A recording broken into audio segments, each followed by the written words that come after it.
Et salut tout le monde et bienvenue dans une nouvelle vidéo. Cette fois-ci on va faire une petite review de jeu et non pas de film pour une fois, et on va jouer à Star Wars Battlefront 2.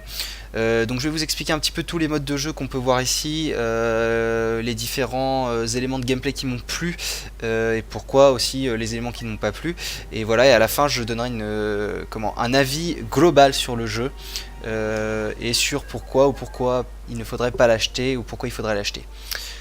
Comme vous avez pu le voir au début, donc on a trois modes principaux qui sont le mode histoire qui dure entre 6 et 7 heures, donc c'est assez cool, et qui est vraiment un bon mode histoire. C'est pas juste un mode multi replacé en solo, il y a vraiment des petites mécaniques de gameplay qui changent un peu, c'est très appréciable.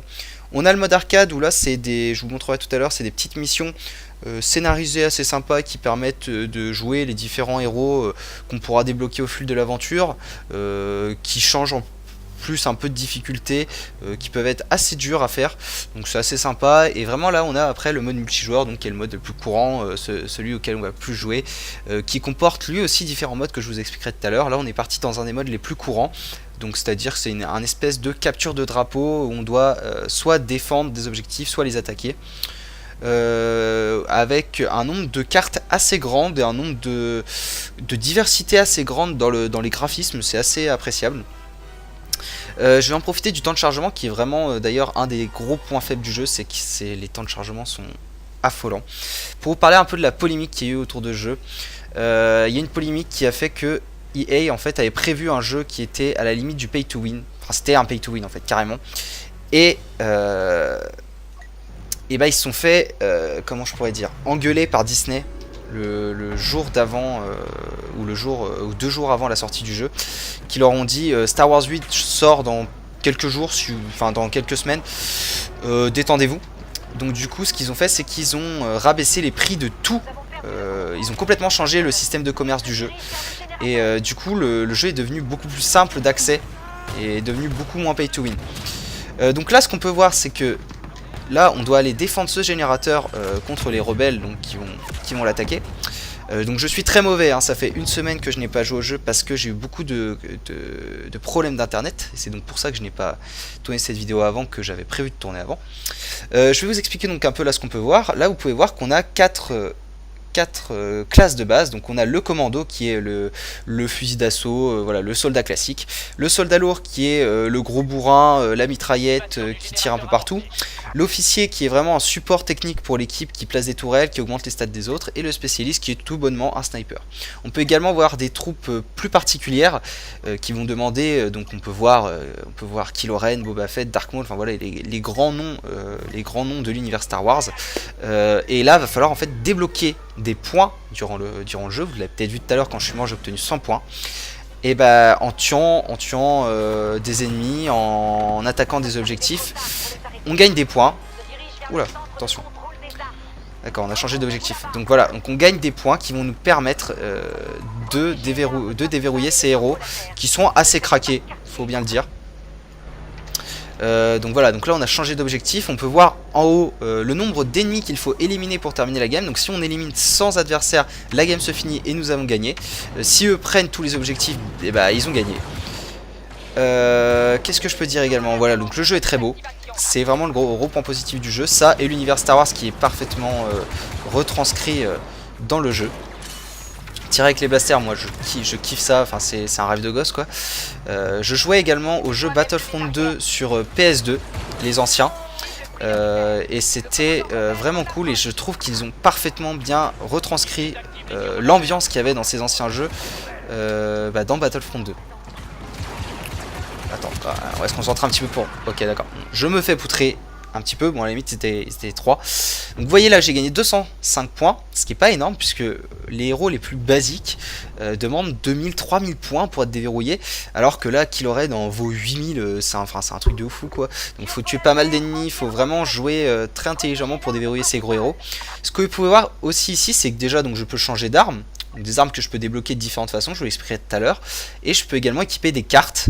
Les cartes, qu'est-ce que c'est? Les cartes, c'est des pouvoirs qui vont vous donner des... Enfin, c'est des cartes qui vont vous donner des pouvoirs soit passifs, c'est-à-dire vous donner un petit peu plus de vie, un petit peu plus d'endurance, ou alors vous permettre de déverrouiller des compétences spéciales, compétences que vous pouvez voir là en bas à droite. Par exemple, si j'appuie sur A, voilà, je lance une grenade que je me suis lancé bêtement dessus.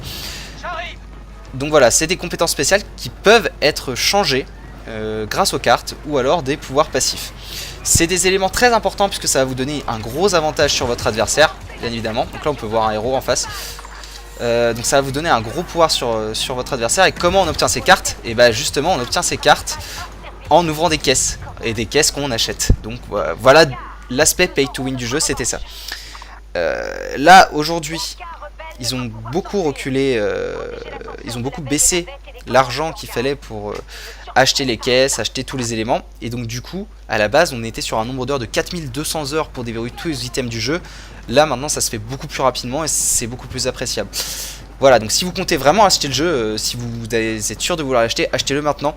Parce que c'est pas sûr que ce système reste jusqu'à, je ne sais pas, je pense qu'il changera quelques mois après la sortie, voire quelques semaines hein, après la sortie Star Wars 8. Donc dépêchez-vous, dépêchez-vous. Parce que là, ça va vraiment être beaucoup plus simple de tout déverrouiller et après vous kifferez beaucoup plus le jeu.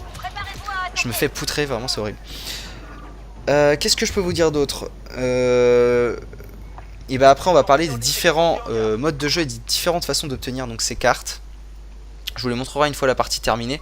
Les parties qui durent entre, je ne sais pas, peut-être 10 et 20 minutes. Ça dépend de si vous tenez, s'il y a des prolongations. Voilà, c'est assez variable. Après, c'est vraiment un type de jeu où il faut jouer une ou deux games et après arrêter. Ah, je me fais poutrer, c'est horrible. Et vraiment arrêter parce que c'est... Comment dire? C'est pas du Call of, c'est pas du Overwatch. Faut vraiment pas y jouer pour faire de la compétition. Bon, d'ailleurs, comme je vois que la partie se prolonge un petit peu, je vais quitter directement et je vais aller vous montrer les différents aspects que je vais vous montrer. Donc encore une fois, un temps de chargement très très long.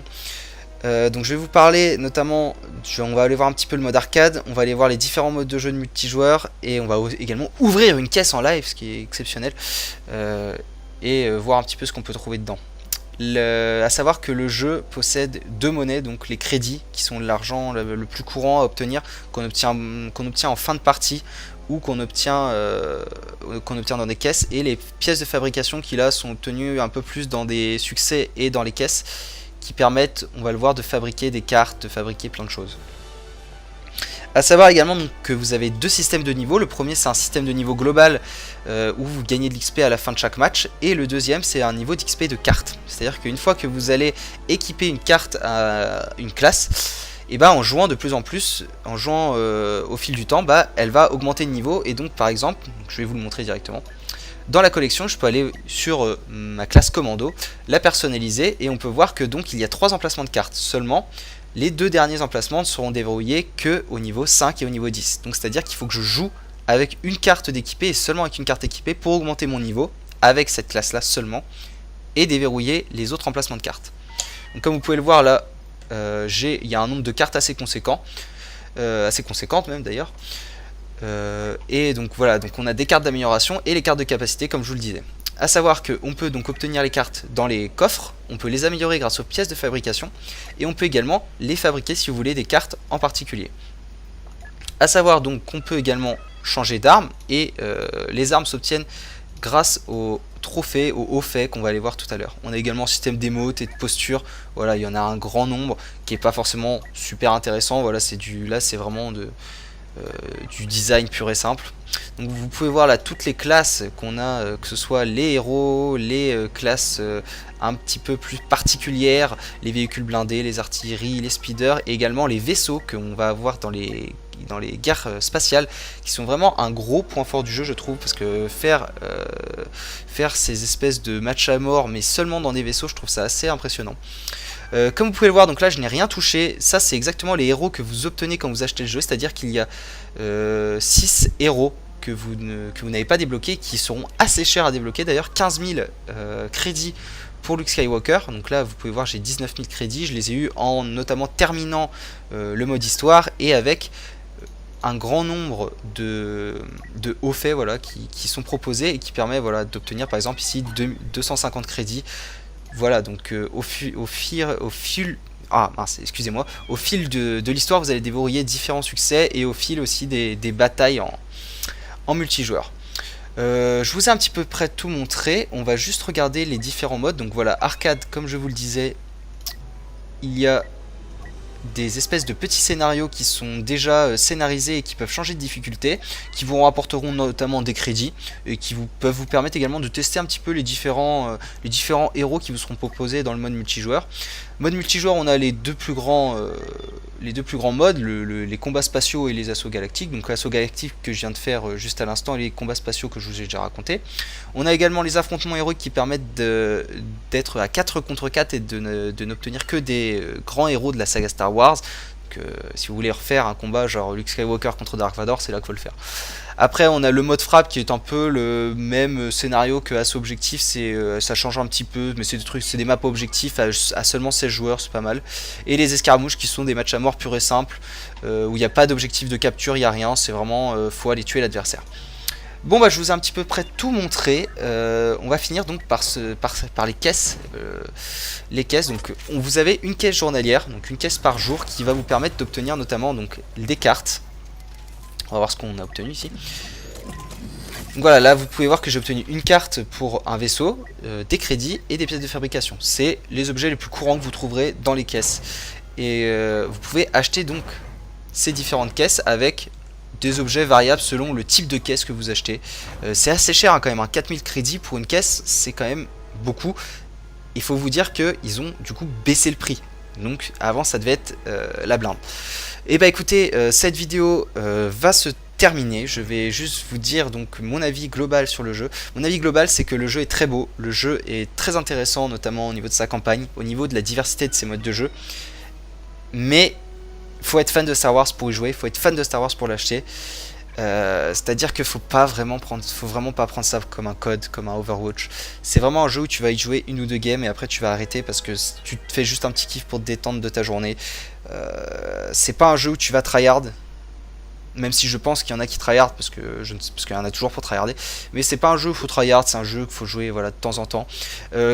Si vous souhaitez l'acheter, achetez-le tout de suite. Parce que comme je vous l'ai dit avant, le système s'il revient comme EA il avait prévu, vous allez beaucoup plus galérer à choper des crédits, à choper toutes les cartes, et du coup ça va peut-être vous saouler et vous dégoûter du jeu. Là le jeu est beaucoup plus simple, beaucoup plus facile d'accès, donc c'est assez appréciable. Donc voilà, achetez-le seulement si vous êtes sûr de votre choix, seulement si vous êtes fan de l'univers Star Wars et que vous comptez pas faire du gros mode compétitif et tout, c'est pas le but du jeu. Après voilà, chacun est libre de se faire son avis, mais en tout cas moi j'apprécie beaucoup le jeu. Si je devais lui donner une note, je lui donnerais 16, 17, ouais 17 pour le graphisme parce que c'est vraiment très très beau, et du 15-16 pour le gameplay, voilà. C'est vraiment ma note finale sur le jeu. J'apprécie beaucoup, mais c'est réservé à un type de personne. J'espère que cette vidéo vous aura plu. Dites-moi si les reviews de jeux un petit peu comme ça, un petit peu en vous montrant un petit peu de gameplay, ça vous plaît. Sinon j'essaierai de voir pour un mode un petit peu plus scénarisé avec juste une voix off et des images tournées au préalable, pas en direct. Donc donnez-moi vos avis, laissez un pouce bleu si ça vous a plu, n'hésitez pas à partager la vidéo, je galère à parler, excusez-moi, n'hésitez pas à partager la vidéo également si ça vous a plu, et n'hésitez pas également à vous abonner à la chaîne pour ne rien rater. Il n'y a pas que du jeu vidéo, le jeu vidéo c'est vraiment quelque chose de secondaire pour moi, pour moi le plus important c'est le cinéma, donc si vous aimez le cinéma n'hésitez pas à vous abonner. Je vous invite également à me donner énormément de retours, vous avez été nombreux à me donner des retours et je vous en remercie, il y a beaucoup de retours positifs, je suis très très content, merci vraiment à vous et je vous dis à une prochaine fois sur sûrement une chronique cinéma ou autre, je ne sais pas, à la prochaine.